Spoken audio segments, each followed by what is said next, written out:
going to show you why you need to be aware of how you're shuffling your chips after you've made a bet. Let's take a look at a few examples of how Abracadabra shuffles her chips after she's made a bet, when she is relatively weak or generally neutral.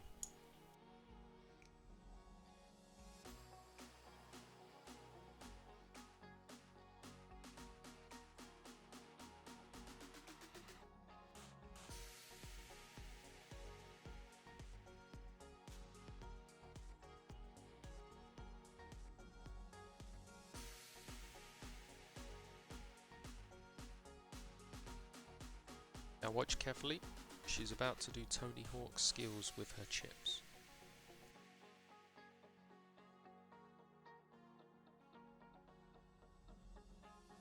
Wow! Incredible! Of course, this time, when she shuffles her chips differently with Tony Hawk's skills, she has 2 pair and she's raising for value.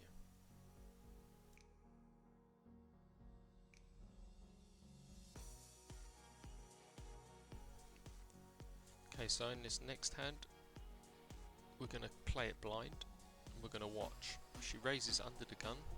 Well, we've already can see from the way she's shuffling her chips that she's at the bottom of her range in this position, just based on the live tells that we've got.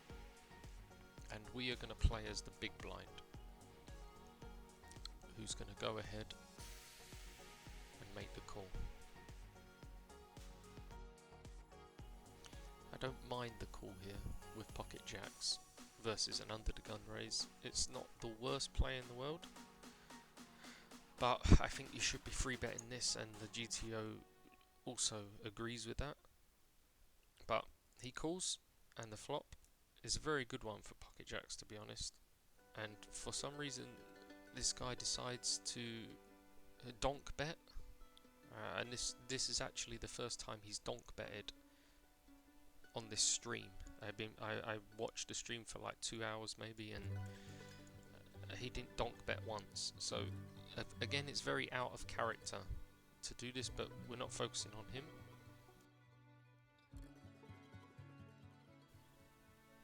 Okay, so on the turn there's a queen. Pocket jacks decides to check. This is a great card for the under the gun to represent and put out a value bet or a bluff bet. And I want you to focus on her hand after she's made this bet. It is very similar to the time when she had 2 pair and she re-raised for value, and this is very similar. Question is, based on tails, live tails only, what hand do you think she has in this particular spot? And the question is, are we calling with pocket jacks?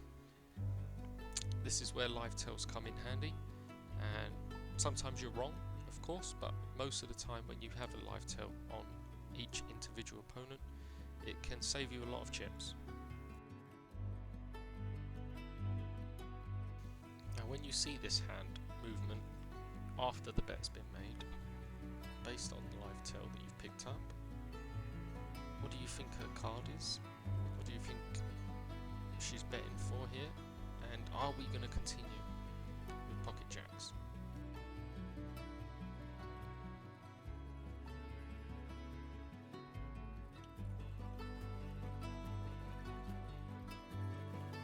Of course she has a queen.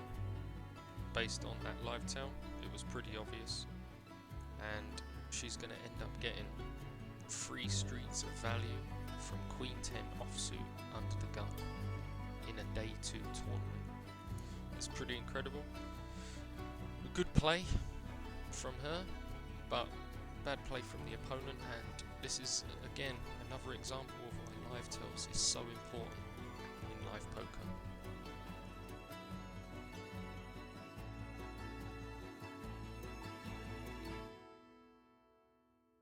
Subscribe and let's expose these bluffers together.